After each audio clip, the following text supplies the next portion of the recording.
হারিয়ে যাওয়া সেই দিনগুলো কিন্তু মনে পড়ে গেল আমার এই নাকতলা উদয়ন সংঘের প্যান্ডেলে এসে। এখন বাজে প্রায় 10টা 7, শুক্রবার 4 তারিখ। প্রচণ্ড বৃষ্টি হয়েছে কন্টিনিউয়াসলি। আমি এসে এখন নাকতলা উদয়ন সংঘ। বাইরেটা কিন্তু কিছুটা এরকম করেছে, এখানে একটা রাস্তাটা দিয়ে আস্তে আস্তে আমরা শহরের মধ্যে প্রবেশ করছি, মানে প্যান্ডেলের মধ্যে প্রবেশ করছি। তারই প্রতিচ্ছবি কিন্তু এখানে আছে, যেটাকে দেখতে খুব সুন্দর লাগছে। আর যেটা বললাম, বৃষ্টি কন্টিনিউ পড়ে যাচ্ছে। আস্তে আস্তে চলো প্যান্ডেলের ভিতরে গিয়ে তোমাদের বাকি প্যান্ডেলটা দেখায়। আমরা আস্তে আস্তে ভিতর দিকে এগিয়ে যাই আর দেখাই এবছর নাকতলা উদয়ন সংঘে আমাদের কী উপহার দিয়েছে। এবছরে ওদের থিম হলো 51বর্তী। হ্যাঁ, 51বর্তী পরিবার, যেখানে সবাই মিলেমিশে থাকে, একসাথে বসে খাওয়া, কোনো অতিথি আসলে তার আদর আপ্যায়ন, ভালো মন্দ সবার একসাথে ভাগ করে নেওয়া, সেই জিনিসটাকে বোঝাতে চেয়েছে এবছর নাকতলা উদয়ন সংঘ। এবছরে ওদের থিম হলো 51বর্তী। অ্যাকচুয়ালি থিমটা যদি দেখি সত্যি অনেকটাই রিয়েলিস্টিক। 51বর্তী পরিবার এখন প্রায় বিলুপ্তের পথে, দেখাই যায় না। আর তার সাথে সাথে সেই আদর আপ্যায়ন বা আন্তরিকতাটাও কিন্তু আমরা অনেকটা হারিয়েছি।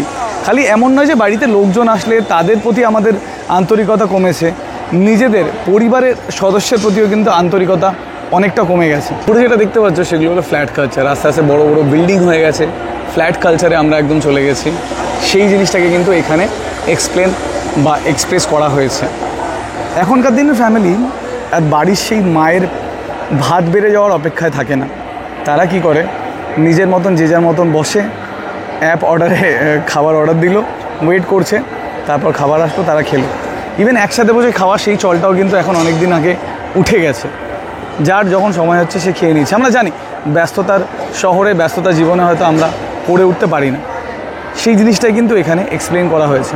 তার সাথে সাথে চারিদিকে তুমি যদি দেখো এই ম্যাপ, কিউআর কোড, খাবার, যারা খাবার ডেলিভারি দেয়, সেই জিনিসটা কিন্তু এখানে এক্সপ্লেন করা হয়েছে। 51বর্তী পরিবার যে আমরা একসাথে থাকি, একসাথে সব কিছু করি, সেই জিনিসটা যে আস্তে আস্তে বিলুপ্তর পথে, তারই কিন্তু প্রতিচ্ছবি এইখানে তুমি দেখতে পারবে। তো এই একটা পার্ট তোমাদের দেখালাম। আর একটা পার্ট সেটা হলো এখানে একটা বড় মোচা বা কলার কাঁদি দেখতে পাচ্ছ। এর নিচে যেটা আছে মোচা, সেটাকে মা ধরো, আর তার নিচে হচ্ছে তার বাচ্চা কাচ্চা বা তার পরিবারের সবাই।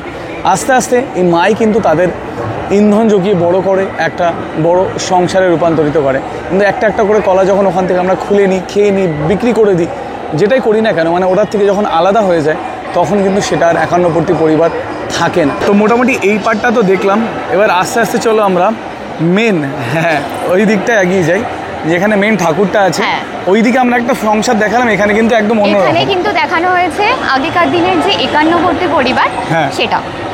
এখানে ফার্স্টে বলি যে এখানে যে ফটোগুলো দেখতে পাচ্ছ, যে মা রান্না করছে, রান্না করে সবাই একসাথে বসে এখানে খাচ্ছে আমরা। আর যেটা হয় গ্রামের দিকে যেরকম রয়েছে, জ্বালানো রয়েছে, এই জিনিসটা রয়েছে। ইভেন ব্যাকগ্রাউন্ড আওয়াজটাও কিন্তু খুব সুন্দর, খড়াজদার আওয়াজ আছে, আর উপরে ভাত ফুটছে সেটা আছে। ওইখানে যাচ্ছি, প্রথমে বলি যে পাখাটার যেটা, যে আগেকার দিনে যে হাত পাখাটা ছিল, ওইটা দিয়েছে। আর এটা এত স্লোলি দেখবে, মানে স্পিডে না, একদম স্লোলি মুভ করছে, মানে এটা অলমোস্ট অ্যাবসলিউট হতে চলেছে, এখন আর ব্যবহার হয় না, খুব একটা হয়ে আছে, তাই জন্য এটা দেওয়া হয়েছে। আর এই যে এখানে পর্দাটা দেখছো, এটাও কেন দেওয়া হয়েছে, কারণ এখন কিন্তু 51বর্তী পরিবার পুরো বিলুপ্তর পথে, একদমই দেখা যায় না, তাই তারা পর্দার। কি চিন্তা ভাবনা। এবার মার দিকে আসি। মার চারিদিকে এই দুপাশে যেটা দেখতে পাচ্ছ লাল রঙের, এটা হচ্ছে আগুনের শিখা, আগুনের শিখা উঠছে নিচে। আর 3টে সিংহ কেন রয়েছে, কারণ আগুনের যে নিচের দিকটা থাকে, যেখান থেকে আগুন ওঠে, সে জায়গাটা সব থেকে পাওয়ারফুল হয়, স্ট্রং হয়, উৎসটা খুব স্ট্রং। তো সেই জন্য এখানে 3খানা সিংহ দেখানো হয়েছে। তারপর যত ওপরে আসছে দেখবে মায়ের একদম মাটির সাজ, মাকে মাটির সাজ দেওয়া হয়েছে, কারণ আগেকার দিনে মারা এরকমই হতো, মানে একদম শান্ত, পরিবারের সমস্ত সবকিছু বাধা বিপত্তি নিজের ওপর নিয়ে নিত, সবকিছু নিজের হাতে সামলাতো, সেই জন্য তাকে শান্ত দেখানো হয়েছে, এই জন্য সাদা রং দেওয়া হয়েছে। ওপরে যে হাঁড়িটা দেখছো, পুরো পরিবারের পুরো সংসারের ভাত কিন্তু মার হাতে, ভাত ফুটছে, মার হাতে হতো। মা তার 10 হাত দিয়ে তার সংসারের ভাত যেটাকে বলে, মানে সংসারের খাবারটাকে ধরে রেখেছে, যাতে সংসারটা না ভেঙে যায়, যেটা এখনকার দিনে আমরা দেখতে পারি। তা মা একদম প্রাণপণ চেষ্টা করছে তার 10 হাত দিয়ে সংসারটাকে আগলে রাখা, সেটাই উপরে দেখানো হয়েছে। Excellent execution. ইনফ্যাক্ট এই উপরে এই পাখাগুলো আগে এগুলো আমরা খুব ব্যবহার, এখনকার দিনে দেখা যায় না, এগুলো এক্সটিংক্ট হয়ে গেছে, এই জন্য ওগুলো কিন্তু নড়ছে না, ওগুলো একই রকম আছে।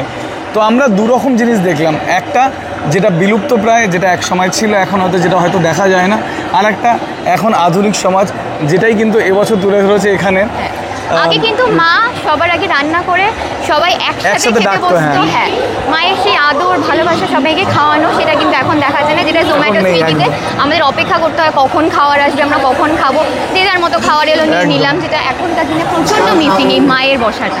হয়তো আমরাই পাই না, যেহেতু আমরা এত ব্যস্ত থাকি সবসময়, হয়তো আমাদের একদম। একসাথে খাওয়া হয় না, মানে একসাথে বসে খাওয়াটা হয় না।